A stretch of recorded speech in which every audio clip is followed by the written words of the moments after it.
सो हमने already wave optics start कर लिया होता। तो प्रीवियस वीडियो में हमने हाइजेंस प्रिंसिपल पढ़ा था, जिसमें वेव फ्रंट के बारे में, फिर वेव फ्रंट के क्वेश्चंस किए थे थोड़े बहुत, कि प्रिज्म में वेव फ्रंट कैसे ट्रैवल करता है। ठीक है, मीडियम चेंज होता है जब, तो दो डिफरेंट मीडियम में स्पीड डिफरेंट होती है, जिससे क्या होता है, the distance travelled with time t is v1t first medium and in second medium v2t, they may not be equal.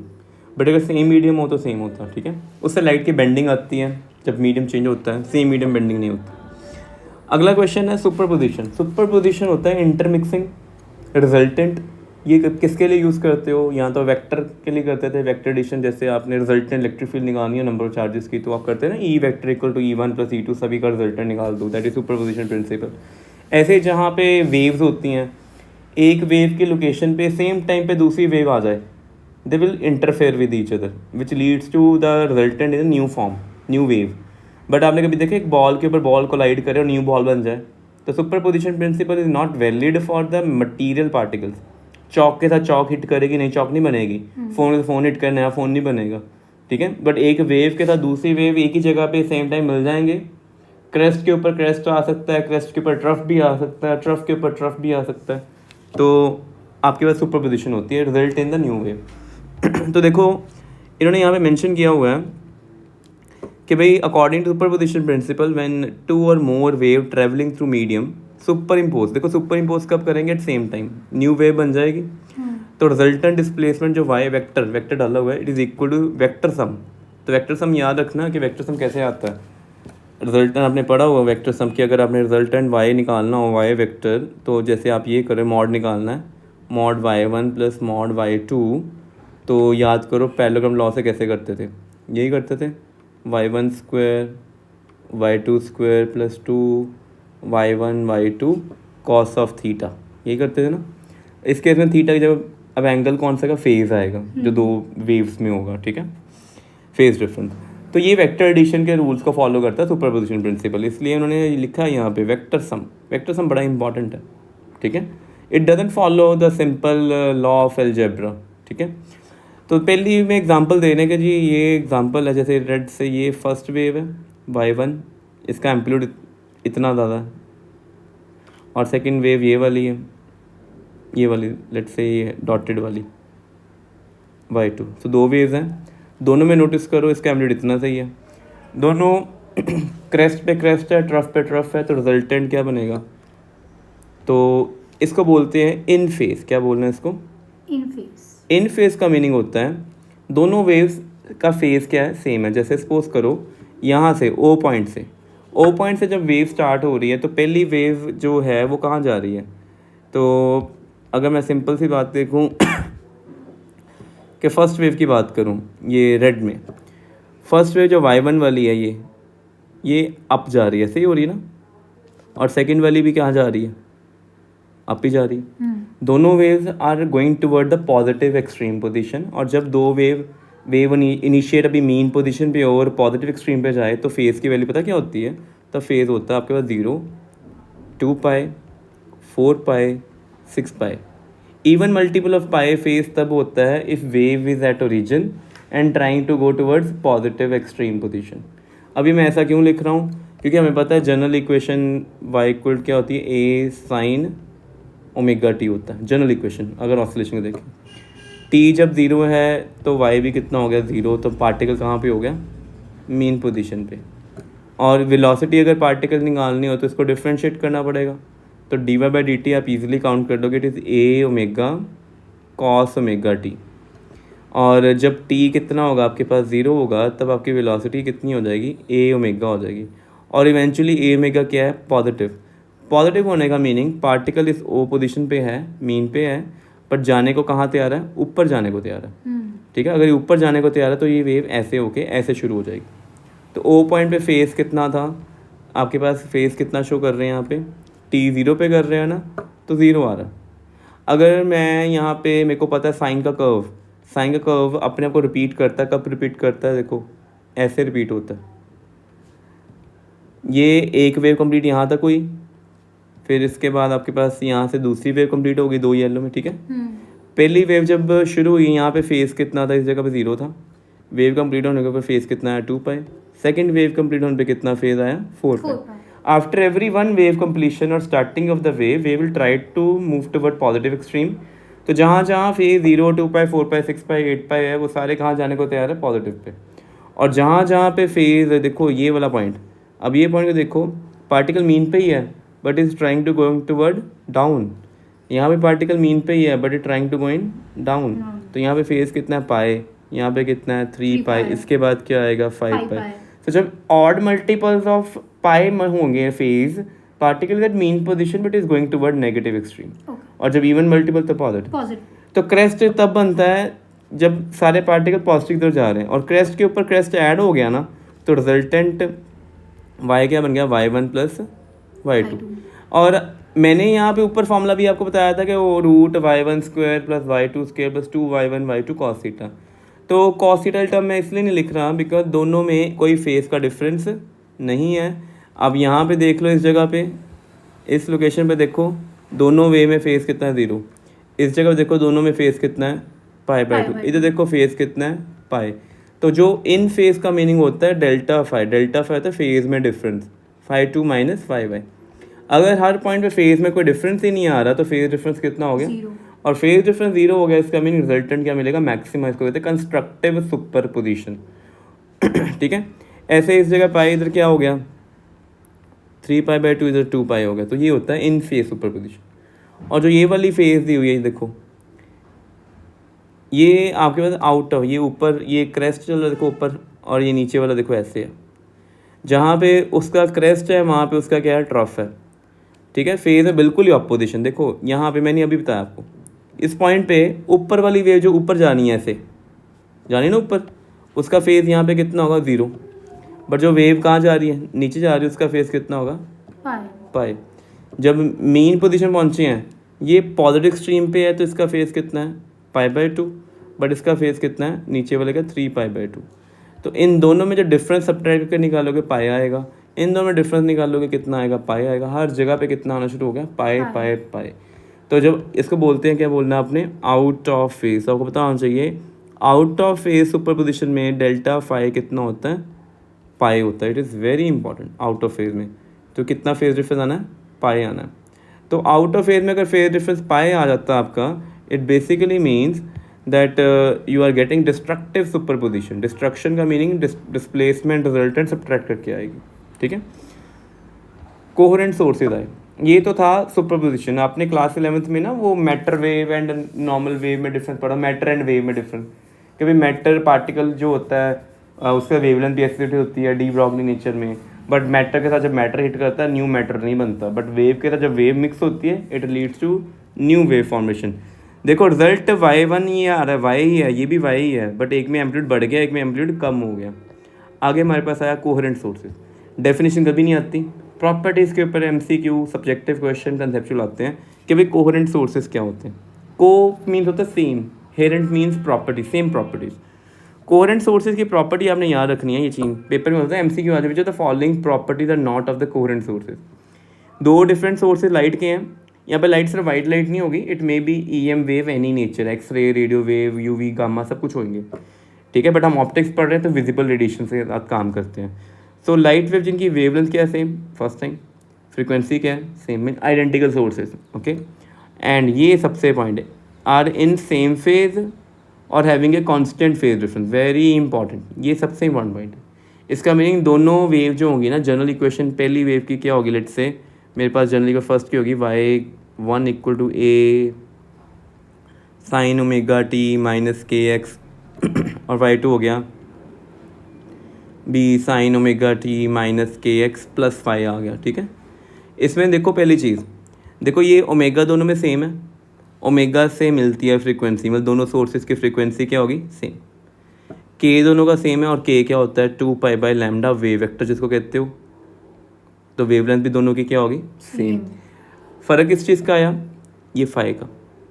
इन दोनों वेव को जब मिक्स करेंगे, दोनों को फेस में, ये वाला फेज इसका है और नीचे वाला ग्रीन वाला फेज इसका है, इन दोनों के फेज को सब्ट्रैक्ट करोगे तो कितना मिलेगा, फाई।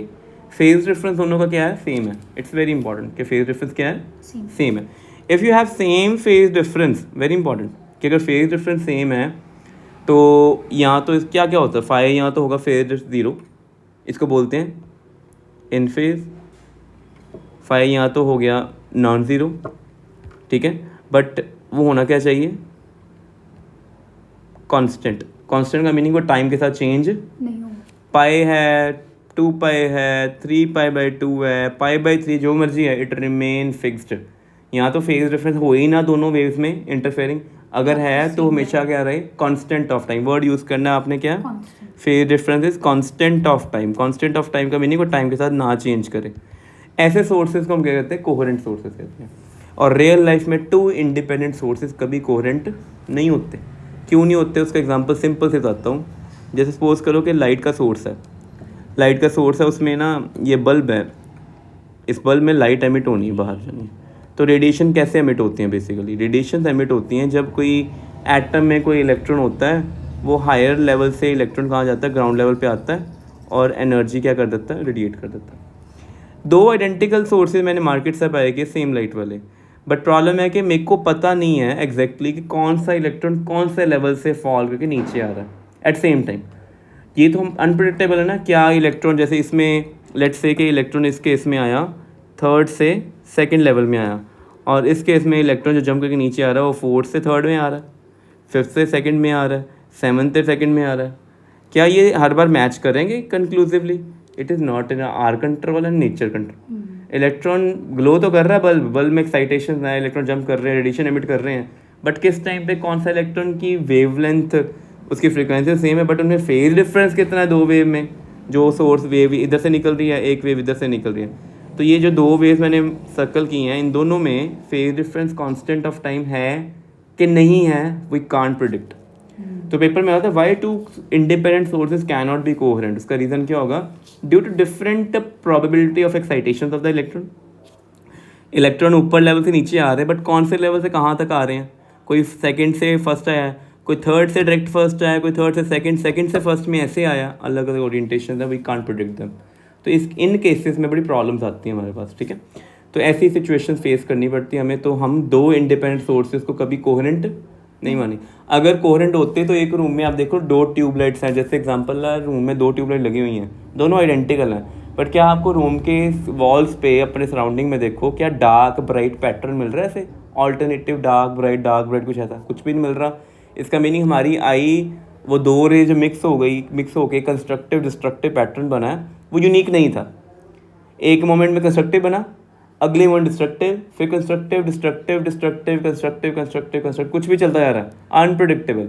और ये चेंजेस बड़ी फास्ट आ रहे हैं। इलेक्ट्रॉन की एक्साइटेशन का टाइम या फॉल करने का टाइम इतना होता है, इतने टाइम में रेडिएशन निकलती हैं, इतने टाइम में मर्ज भी कर जाती हैं, इंटरफेयर भी करती हैं। तो रिजल्ट हमारी आई तक जब पहुंचता है, हमें एक एवरेज वैल्यू नज़र आती है कि हाँ ग्लो हो रहा है, but that glow doesn't form alternate dark and bright pattern. तो ये बड़ी प्रॉब्लम है। कोहेरेंट सोर्सेज हमारे पास नेचर में 2 इंडिपेंडेंट कभी नहीं होते, ठीक है। तो नीचे जो मैंने बताया सारा लिखा हुआ है, देखो जो भी डिस्कस किए हैं कि because light emitted from individual atom है ना, अब कौन सा एटम किस एक्साइटेड स्टेट में नीचे ग्राउंड में फॉल करेगा कि नहीं करेगा, बाद में आएगा जल्दी आएगा, पता ही नहीं। They return to ground state after being excited by the heat, बिल्कुल ठीक है। Even the smallest source of light contain billion such atom. और क्या ये सारे atom they are in coordination? They are not in coordination, ठीक है। Obviously can not emit light wave in same phase, तो इसलिए 2 इंडिपेंडेंट सोर्स कभी भी कोहेरेंट नहीं होते, याद रखना है। अच्छा, कोहेरेंट सोर्सेज फिर बनाए कैसे नेचर में? अगर आपने स्क्रीन पे ऑब्जर्व करना हो कि कंस्ट्रक्टिव सुपरपोजिशन हुई है कि डिस्ट्रक्टिव हुई है, तो properly you need a pattern जो एक जगह पे रहे काफ़ी देर के लिए। उसके लिए आपको पहले कोहेरेंट सोर्स जनरेट करने पड़ेंगे। कैसे करते हैं? 2 तरीके होते हैं, MCQ आता है इसके, division of wave front and division of amplitude, ठीक है, ये मेथड है। आगे आया word interference. Interference property of light है which can only be explained with the help of the wave nature, wave optics. Particle से नहीं कर सकते। रे ऑप्टिक्स पार्टिकल नेचर पर डिपेंड है। 2 पार्टिकल मिक्स होते हैं, हिट करते हैं आपस में, तो मिक्स होकर नया पार्टिकल तो बनाते ही ना। A ball collide with another ball, इधर दोनों बॉल अपना पाथ चेंज कर लेंगे या हिट करके कई बार टूट सकती है, but they will not form a single ball. But interference में क्या होता है, एक वेव और दूसरी वेव सुपर इम्पोज करती है, न्यू वेव मिलती है। तो इंटरफेरेंस ऑफ लाइट क्या होती है? It is phenomena redistribution. पहले पॉइंट याद रखना, it is redistribution of light energy. तो लाइट एनर्जी ने मीडियम, ये भी ठीक है। तो मीडियम या तो एयर या वैक्यूम या मीडियम, कुछ भी पानी ले लो। सुपरपोजिशन से होता है, सुपरपोजिशन हमें पता चल चुका हुआ, इधर ऑफ टू टाइप्स, कंस्ट्रक्टिव और डिस्ट्रक्टिव। कंस्ट्रक्टिव में एम्पलीट्यूड विल इंक्रीज, डिस्ट्रक्टिव में amplitude will decrease. So at a point resultant intensity light की मैक्सिमम होगी, इसको बोलते हैं कंस्ट्रक्टिव, जहाँ पर रिजल्टेंट इंटेंसिटी मिनिमम होती है डिस्ट्रक्टिव। और आपको ऑलरेडी पता होना चाहिए कि जो इंटेंसिटी है वो होती है energy radiated per unit area per unit time. और अगर आपको एक वेव की मैंने तो इंटेंसिटी याद रखना, कांस्टेंट टाइम्स एम्पलीट्यूड स्क्वायर। एक वेव का जितना एम्पलीट्यूड है उसका स्क्वायर करेंगे और एक कांस्टेंट से मल्टीप्लाई करोगे, विच मे हैव एनी वैल्यू, तो क्या मिलती है, इंटेंसिटी ऑफ ए लाइट मिलती है। ठीक है, कहते हैं अगर आपने इंटरफेरेंस को ऑब्जर्व करना है, सोर्सेज क्या होना चाहिए, कोहेरेंट। कोहेरेंट सोर्सेज कौन सा इंटरफेरेंस पैटर्न बनाते हैं हमारे पास, वो बनाते हैं sustained interference pattern. Sustained interference pattern याद रखना, इट इज़ वेरी इंपॉर्टेंट कि कोहेरेंट सोर्सेज हमेशा कौन सा पैटर्न बनाना है, सस्टेन्ड इंटरफेरेंस पैटर्न। अगला आया मेरे पास यंग्स डबल स्लिट एक्सपेरिमेंट। तो यंग्स डबल स्लिट एक्सपेरिमेंट में हमारे पास क्या होता है यंग्स ने क्या किया था, कहता है मैंने कोहेरेंट मटेरियल बनाने हैं और स्क्रीन पे मैंने अल्टरनेट डार्क ब्राइट पैटर्न भी देखने हैं। रूम में हमारे साथ ऐसा कभी नहीं होता, बिकॉज हमारे पास जितने भी सोर्सेज हैं कोहेरेंट नहीं है। यंग ने क्या किया, डिवीजन ऑफ वेवफ्रंट की। कैसे की, देखो ये सिंगल सोर्स लगा है, यहाँ पे कोई सोर्स ऑफ लाइट है, यहाँ पे कोई बल्ब लगा हुआ है जो लाइट एमिट कर रहा है। ठीक है, लाइट फॉल कर रही है स्लिट पे। स्लिट पता कैसे होती है, एक कार्डबोर्ड लो, कार्डबोर्ड पे एक छोटा सा होल पंच कर दो नीडल से, तो क्या बनती है, स्लिट बनती है। स्लिट में से ये क्या मिले आपको, स्लिट से लाइट निकली, ये लाइट के वेव फ्रंट है। देखो ये जो पहली सॉलिड लाइन मिल रही है ना आपको, ये वाली, इस सॉलिड लाइन के ऊपर हर एक पॉइंट इस जगह से सभी सेम डिस्टेंस में है कि नहीं है, पहले बताओ। They all at same distance, तो मीन्स दीज ऑल पॉइंट जो मैं यहाँ पे मार्क करूँगा, ये वाला पॉइंट देख लें, ये देख लें पॉइंट, ये देख लें पॉइंट, ये वाला देख लो, ये वाला देख लो, सारे पॉइंट्स क्या हैं, they all have same phase, they all have same phase. और इन सभी को कलेक्ट करके पहला वेव फ्रंट बन गया। ये कौन सा बना, ये वाला बना मेरे पास, लेट से क्रेस्ट वाला रीजन। मीन्स मैं मान लेता हूँ कि ये जो स्पे रीजन है ये कितने डिस्टेंस पे है, ये सभी से क्रेस्ट पे है, तो हम मान लेते हैं जैसे ऐसा होता है ना, वेव निकलती है ना, तो क्रेस्ट, पहला क्रेस्ट कितने वेवलेंथ पे बनता है, टोटल लैम्डा होता है ना ये, तो ये बनता है λ/4 पे। फिर पहला ट्रफ कब बनता है, जब कितना डिस्टेंस हो जाता है, 3 λ/4, ये पता होना चाहिए आपको। ठीक है, और पहली मेन पोजीशन कहाँ पे बनती है, हाफ ऑफ द वेवलेंथ पे। ठीक है, तो मान लेते हैं ये डिस्टेंस कितना है, पहला क्रेस्ट है, इट इज़ λ/4, ये डॉटेड वाला ट्रफ है, तो डिस्टेंस कितना होगा, 3 λ/4। उसके बाद अगला फिर से मेरे पास क्या आ गया, क्रेस्ट आ गया, तो लैम्डा इसमें ऐड कर देंगे, 3 λ/4 में लैम्डा, तो कितना आ जाएगा, 7 λ/4। ठीक है, तो क्रेस्ट ऑल्टरनेटिव मिल रहे हैं ना आपको, क्रेस्ट हमारे पास ट्रफ मिल गए। ठीक है, सिंगल सोर्स आगे दो स्लिट्स पे इंटरसेक्ट हिट की है, ये पहला सोर्स है, this is source A, this is source B, दोनों पे आके लाइट हिट की। तो अब ये बन के दो स्लिट S1 एंड ये दूसरी स्लिट कौन सी होगी, S2। यहाँ से आगे से देखो फिर से नए मेरे को वेव फ्रंट मिल रहे हैं, और S2 से भी मेरे को नए वेव फ्रंट मिल रहे हैं, ऐसे ही हो रहा है ना। और ये वेव फ्रंट देखो क्या कर रहे हैं, they are intersecting as well as, है ना। जहाँ पे वेव फ्रंट इंटरसेक्ट कर रहे हैं तो किसी एक सोर्स की लाइट दूसरे सोर्स की लाइट से मीट कर रही है। जहाँ पे दो डिफरेंट सोर्सेज की लाइट मीट करती है वहाँ पे क्या होती है, इंटरफेरेंस। जहाँ पे क्रेस्ट आ जाएगा तो सुपरपोजिशन इंटरफेरेंस कंस्ट्रक्टिव हो जाएगी, जहाँ पे क्रेस्ट पे ट्रफ आ जाएगा वहाँ पे क्या हो जाएगी, डिस्ट्रक्टिव हो जाएगी। अब आपने पेपर में ये डायग्राम ड्रॉ करनी है, अगर पेपर में सेटलमेंट आती है तो। और इन्होंने तो बहुत सारी रेस बना दी हैं, आपने सिर्फ 3-4 ही बनानी। जैसे पहला तो डायग्राम में देखें, मैं इसको मार्क करता हूँ,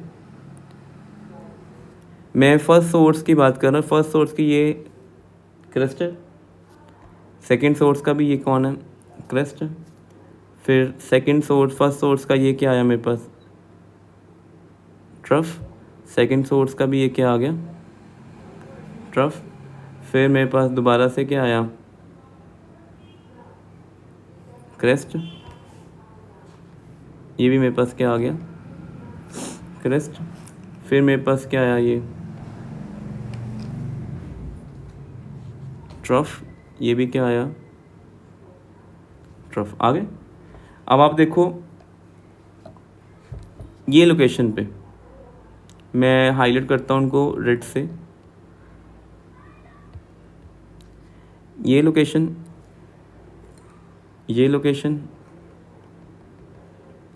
फिर ये लोकेशन, ये लोकेशन, ये सारी लोकेशन ऐसे स्ट्रेट ज्वाइन करते गए ज्वाइन। ये सारी लोकेशन कौन सी हैं? जहाँ पे क्रेस्ट है, ट्रफ पे ट्रफ है, ग्रीन ग्रीन है, रेड रेड है, ग्रीन ग्रीन है। जहाँ पे क्रेस्ट आ जाता है वहाँ पे, जहाँ पे ट्रफ आ जाता है, तो वहाँ पे क्या मिलती है? कंस्ट्रक्टिव सुपरपोजिशन होती है ना। तो देखो इन सारे पॉइंट्स को, इन सारे वाले पॉइंट्स को ज्वाइन करेंगे ना, अगर ये वाले सारे पॉइंट ज्वाइन कर दी, ठीक है, सामने क्या मिलेगा मेरे को इस जगह पे? ये ब्राइट, क्या मिलेगा? ब्राइट। अगले पॉइंट देखो, ये ऐसे वाले पॉइंट, इनमें सारे पॉइंट देख लो कौन से हैं। ग्रीन रेड है, रेड ग्रीन है, ग्रीन रेड है, रेड ग्रीन। यहाँ पे क्रेस्ट पे ट्रफ है, ट्रफ पे क्रेस्ट है, तो क्या मिलेगी? Dark, destructive, constructive. ऑल्टरनेट देखो ये डायग्राम भी बनाई हुई इन्होंने, तो स्क्रीन पे हमें क्या मिले? हमें ऑल्टरनेट डार्क ब्राइट पैटर्न मिले, ठीक है। और ये पैटर्न कोई बहुत ब्रॉड नहीं थे, ये पैटर्न का पता क्या सिस्टम था? बस इनकी ऐसे डायमेंशन आ रही है स्क्रीन पे, बस इतनी सी स्पेसिंग है, बस ये स्पेसिंग है। इसका साइज होगा कोई 1 मिलीमीटर, स्केल में 1 मिलीमीटर, पता ना। इसमें ही आपको ना ऐसे लाइंस मिली,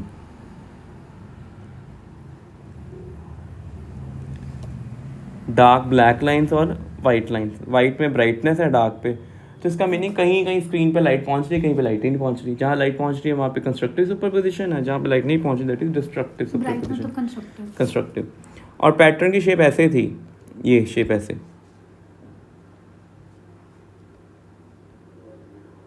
अगर मैं हाईलाइट करके बनाऊं तो ऐसे,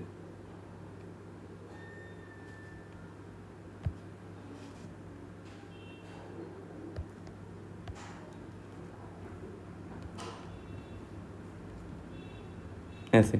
तो ये जो शेप बनी है ये वाली, ये शेप होती है हाइपरबोला। कौन सी होती है? हाइपरबोला। तो पेपर में याद करना है कि पैटर्न कैसा था, हाइपरबोलिक के नेचर होता है। डबल स्लिट एक्सपेरिमेंट है, पेपर में ये ड्रॉ करना सकते, ठीक है। अब एक्सप्लेनेशन आ गई कि क्यों ऐसा होता है जी। तो हाइजन प्रिंसिपल ने बोला, monochromatic source of light illuminating spherical wavefront आते हैं। ये सारे देखो, ये सारे वेवफ्रंट स्फेरिकल हैं, है ना। तो सॉलिड आर्क क्या रिप्रेजेंट करती हैं? क्रेस्ट, और डॉटेड आर्क रिप्रेजेंट करती हैं ट्रफ। वेवफ्रंट जब स्लिट ए और बी पे पहुंची तो वहाँ पे वेवफ्रंट डिवाइड हो गया 2 पार्ट्स में। देखो ये मेजर, ये वाला एक वेवफ्रंट था ना एस सोर्स से बाद में ए और बी पे जब पहुंचता है, ये और बी पे 2 नए सोर्स बन गए ना, तो ये डिवीजन ऑफ वेवफ्रंट है। सेकेंडरी वेवलेट बन के जो हाइगन्स ने बात था, एम्पलीट्यूड भी सेम है, सेम फ्रीक्वेंसी है, फेज डिफरेंस जहाँ पे नहीं है, जहाँ पे फेज डिफरेंस नहीं है वहाँ पे इंटरफेरेंस मिलेगी। और जहाँ पे देखो डॉट्स बनाए हुए हैं ना, dot represent where constructive, crest पे फॉल कर रहे हैं, ऐसे ट्रफ पे कर रहे हैं। और जहाँ पे क्रॉस लगाए हैं वहाँ पे destructive superposition, hence we obtain alternate bright and dark pattern, ठीक है। ये तो था एक्सपेरिमेंटल जो रिजल्ट आया और इसकी एक्सप्लेनेशन। मैथमेटिकली ब्राइट पैटर्न की इंटेंसिटी कितनी हो जाएगी? अगर इंसिडेंट इंटेंसिटी आई नॉट है, मान लो पहले सोर्स से भी इंटेंसिटी आई नॉट निकली, दूसरे सोर्स से भी इंटेंसिटी आई नॉट निकली, रिजल्टेंट कितना आएगा? उसके लिए एक क्वेश्चन है, और ये क्वेश्चन का रिजल्ट आपने लर्न करना है, न्यूमेरिकल में यूज़ होता है, प्रूफ भी आ सकता है, ठीक है। बहुत सिंपल है, कोई ज़्यादा हार्ड नहीं है। कहता है लाइट, 2 सोर्स से लाइट निकल रही है, पहली की वेव ये है, दूसरे की वेव ये है, दोनों में नोटिस करो क्लियरली दे हैव मेंशन्ड इसका फेस कितना है, ओमेगा टी, इसका कितना, ओमेगा टी प्लस 5। इंटरफेरेंस वो भी सस्टेनेबल नहीं, जो जैसा पैटर्न एक बार बन जाए वैसा ही रहे। Phase difference should be constant, कितना होना चाहिए? Constant, that is 5। तो देखो दोनों वेव आ गई, एनालिटिकल मेथड ट्रीटमेंट है करना है हमने।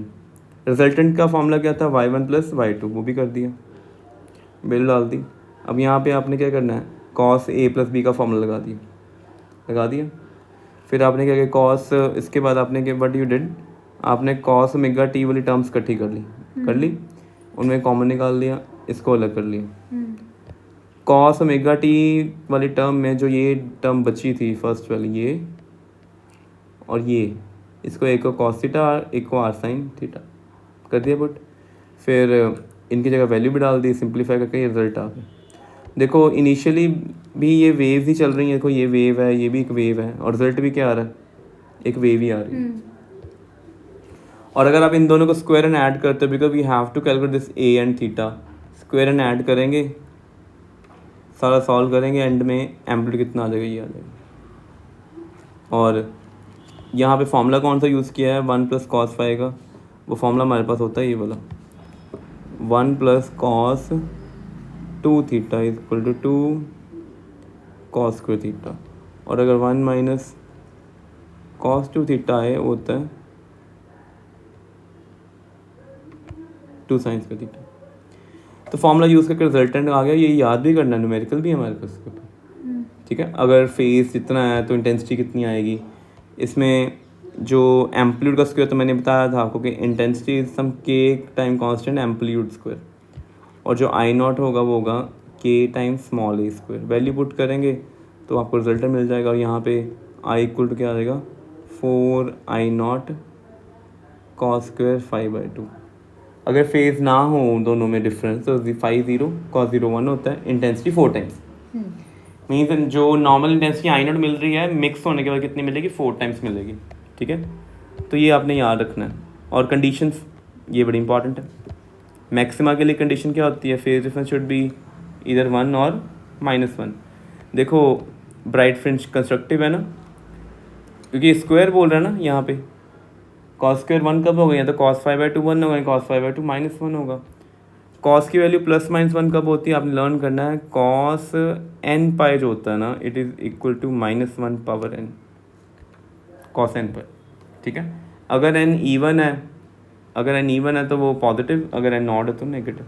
तो उन्होंने दो लेवल लिख दी, n पाई लिख दिया ना यहाँ पे, पता लगा क्यों लिखा है n पाई, क्योंकि cos n पाई +-1, तो उससे सिंपलीफाई कितना 2n pi mean even multiple. So even multiple कहाँ पे है, एक यहाँ पे 0, एक यहाँ पे, फिर एक 4 पाई पे, एक 6 पाई पे, एक 8 पाई पे, ऐसे है। इन सभी जगह पे क्या मिलना, में मैक्सिमा मिलना।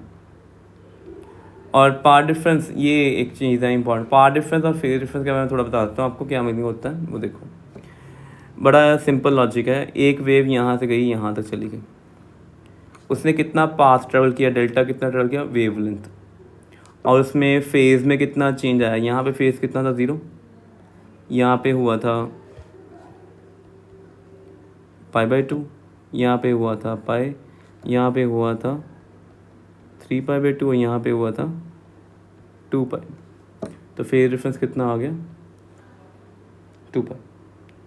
ये क्लियर हुआ। पहले एक वेव जब कंप्लीट होती है तो phase changes by 2 pi, 2 wave complete होंगे phase change by 4 pi, 3 wave complete होंगे तो फेज चेंज बाय 6 पाई।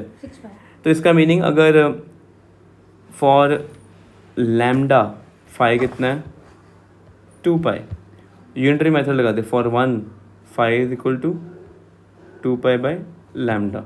और अगर part difference, any part difference delta है जो पता ही नहीं है, तो फेज डिफरेंस कितना होगा, 2 pi by lambda into path difference. और ये सबसे इंपॉर्टेंट रिलेशन है। पेपर में क्या करते हैं कई बार ना, वो इंटेंशनली आपको ना ये दे देंगे, पार्ट डिफरेंस दे देंगे और कहेंगे फेज डिफरेंस, क्योंकि हमारे न्यूमेरिकल में सारा फाई यूज होना है। तो पाथ डिफरेंस अगर आपको होता है कि how much path wave has travelled and by what factor phase has been change, तो आपको ये फॉर्मूला यूज़ करना पड़ना है, ठीक है। तो ये फॉर्मूला सारा इसके ऊपर ही है। देखो path difference by lambda phase difference, मैंने प्रूव करवा दिया साइड पे ये चीज़, आई हैव प्रूव्ड इट। तो आपको ये लर्न करना पड़ना, ठीक है। तो ये फॉर्मूला MCQ में आता है, which of the following is correct. तो ये वाला, हाँ, तो आप मतलब हो सकता है पेपर में लिखा हो कि भाई पार्ट डिफरेंस उसको x कह दें और फेज को फाई करें, x/5 की वैल्यू रेशो के average following is the ratio. तो आपने नोटिस करना इट इज λ/2 पाई। कई ऑप्शन होंगे λ/4 पाई, λ/पाई, λ/3 पाई, बट इट इज λ/2 पाई, ठीक है। तो अगर फेज कंस्ट्रक्टिव की बात कर रहे हैं ना, अभी कंस्ट्रक्टिव में पार्ट डिफरेंस फेज डिफरेंस कितना निकाला आपने, कंस्ट्रक्टिव फेज डिफरेंस आपने 2n पाई निकाला है। तो 2n pi what is mean कि पार्ट डिफरेंस कितना हो गया, n लैम्डा। तो बड़ा सिंपल लॉजिक है। देखो पहली वेव है ये हुई, दूसरी वेव ना इससे पूरी एक वेवलेंथ के बाद शुरू हुई है। तो देखो क्रेस्ट के नीचे क्रेस्ट आ रहा है, ट्रफ के नीचे, और फेज में पाथ में डिफरेंस कितना है, लैम्डा। और मान लो अगर ये वाली वेव ऊपर वाली ऐसे है, 3 वेव है, और नई वाली वेव ना शुरू हुई है यहाँ पे जाके, अगेन क्रेस्ट पे क्रेस्ट है ट्रफ पे, और डिफरेंस कितना है 2 वेवलेंथ का, ठीक है। इट्स वेरी इंपॉर्टेंट कितना डिफरेंस है। तो एक वेव का डिफरेंस हो, 2 हो, 3 हो, 4 हो, वी गेट कंस्ट्रक्टिव। और अगर प्रॉब्लमेटिक डार्क फ्रिंज की, जहाँ पे डिस्ट्रक्शन है, डार्क में मतलब कुछ भी नहीं है, cos फाई 0, फाई 0 कहाँ पे होता है एंगल 90 पे, ठीक है। सो 5/2 जब कितना हो जाएगा 90 हो जाएगा, 270 हो जाएगा, ठीक है। फिर मेरे पास 270 के बाद 450 हो जाएगा। ये सारे नंबर कौन से हैं, ऑड मल्टीपल्स हैं किसके, 5/2 के। तो 5 कितना हो गया 2n-1 पाई, तो ये क्या हो गया पाई, 3 पाई, 5 पाई, मतलब बताया ना अभी, 0, 2 पाई, 4 पाई, 6 पाई, 8 पाई कंस्ट्रक्टिव, पाई, 3 पाई, 5 पाई, डिस्ट्रक्टिव आना, ठीक है। तो it is very important. So phase reference से हमने निकाला ये वैल्यू, ठीक है। तो ये वैल्यू भी याद रखनी है। ये देखो पहली वाली वेव देखो उनकी ऐसे आ रही है, ऐसे है ना, रेड देखो। और जो दूसरी वाली वेव शुरू यहाँ हुई है, वो बेचारी शुरू ही कब हो रही है, कितने डिस्टेंस के बाद, आधी वेव के बाद। तो जब भी हाफ वेव का डिफरेंस हो, 1.5 का हो, 2.5 का हो, 3.5 का हो, डिस्ट्रक्शन। फुल वेव का होता है तो कंस्ट्रक्शन, आधी वेव का होगा डिस्ट्रक्शन, डार्क, ठीक है। तो ये भी हमने कंडीशन करी, और पेपर में इनकी कंडीशन के ऊपर क्वेश्चन आते हैं, 1 मार्क 2 मार्क क्वेश्चन आ जाएगा। Right the condition for the path difference and the phase difference for bright fringe, for dark fringe, 2 mark के क्वेश्चन। तो कंडीशन याद होनी चाहिए कि पार्ट डिफरेंस जो कि एक्स साइन और सिंबल एक्स यूज़ कर रहे हैं, आई एम यूजिंग डेल्टा, ठीक है, मैं डेल्टा यूज़ करता हूँ जो अच्छा लगे, ठीक है। तो यहाँ तक था पहले यंग्स एक्सपेरिमेंट सारा प्रूव किया है, एनालिटिकली हमने कंडीशंस भी निकाल ली कि मैक्सिमा और मिनिमा, जिसको कंस्ट्रक्शन डिस्ट्रक्शन कहते हैं, क्या होती हैं, ठीक है। इसके बाद स्क्रीन पे जो पैटर्न मिला हमें, उसकी विड्थ भी है। स्क्रीन पे ऑल्टरनेट डार्क ब्राइट पैटर्न मिलेंगे ना, जहाँ पे कंस्ट्रक्टिव या डिस्ट्रक्टिव, उसकी विड्थ होती है, उसको बोलते हैं फ्रिंज विड्थ। फ्रिंज में पट्टी, स्ट्रिप्स मिलती हैं स्क्रीन पे, उसकी विड्थ निकालनी है, वो हम नेक्स्ट लेक्चर में करेंगे, ठीक है।